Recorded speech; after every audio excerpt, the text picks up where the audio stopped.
Hi, Nicky Saunter here from the Rapid Transition Alliance, and I am in conversation today with Dan Evelstyn, who's our filmmaker on our series of short films all about learning from the pandemic. This is part of a sort of ongoing piece of work that's been funded by Climate Works Foundation for us to look at what we've all done during the pandemic that was interesting and different and that would help us work towards a more sustainable future.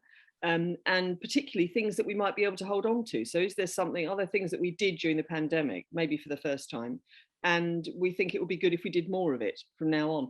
And as a result of that, we made this set of 5 films in covering these subject areas. And Dan basically used his own example of himself learning and thinking about these issues in his own hometown area. My first sort of question to you is, who made the biggest impression on you of all the people you met, and why?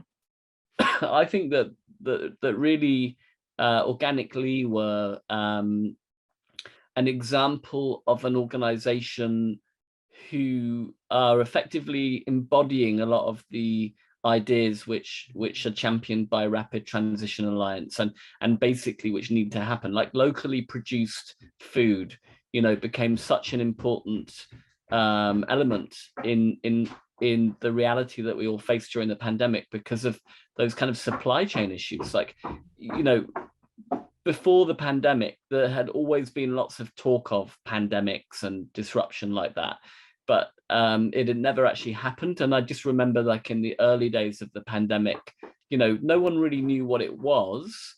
And there was just a sense of panic, and no one knew whether it would mean that everyone was effectively kind of like wiped out or whatever, and the scale of it at that point was, just totally unknown, so the idea that you can produce food locally and distribute locally became so much more important, I suppose in our imagination as well. This idea of being sustainable and producing small things locally, it leapt from being a kind of concept that we might all pay some kind of attention to, but then pass by, to becoming like a reality that was really important. So the fact that Organic Lee have been doing that for like the best part of 20 years, and that they have this kind of long held love and respect for that kind of sustainable agriculture, I think was really beautiful. It's not something that's just sort of that they've suddenly rethought, in the last few years, but it's something that was deep and important to them. I was really struck during that your interviews with them also about the community side of their project, the fact that they had all sorts of different people from different backgrounds working together in a really harmonious sort of equal way. They all get the same pay, for instance. They're doing some quite radical things, and as you say, they've been doing them for quite a long time. Even their fashion, Brian, who I was talking to, is one of the founding members of the co-op, just he just buys his clothes from the local charity shops. So they are like really living and embodying those values. I'm interested to know also when you sort of look back now, having completed the films, and we're all just, you're presumably carrying on with your own projects and doing other stuff. Which ideas have sort of struck you as lasting? Are there things that we saw you go through for the purpose of the films that are real and in your life that have made a difference to you?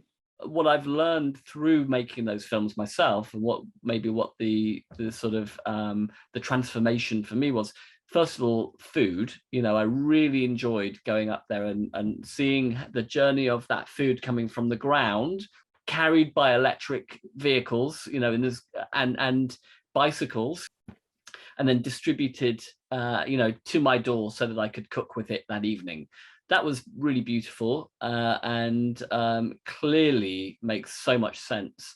But the other thing that we've changed, and which you'll see in the films that we've changed, is around our kind of understanding about energy, and also our understanding of sort of community empowerment, and kind of coming together as collectives in a way. We're not a collective like Organic Lee. We don't have like a workers co-op or whatever, but we are deeply committed to the idea of trying to make a positive difference to the people around us, you know, and to reframe the story of what human beings are. So those are questions that are kind of in the films, and they're definitely questions that I'm still always interested in, but I'm not tortured by them. And what about film? Obviously, asking a filmmaker whether you think film is useful is probably a bit crazy, but do you think films like this can actually help people to think and or behave differently? Well, I think communication in general is really important, because sharing ideas, you know, can go right back to, you know, the creation of the printing press, and, you know, the idea of, you know, ideas are powerful, and by sharing them in story form, they're particularly powerful because they're not sort of difficult to digest. You know, they're much easier to digest. So yes, of course, you know, I believe in the power of story to change things for the better.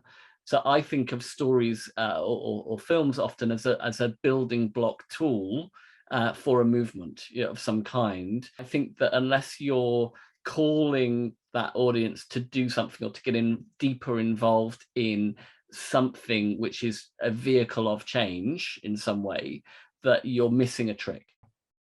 I just want to thank you very much for talking to me today. It's been really interesting.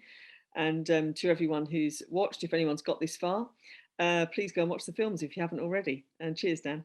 Yeah, well, thank you for having me, Nicky. Much appreciated, and wishing you all the best for 2022.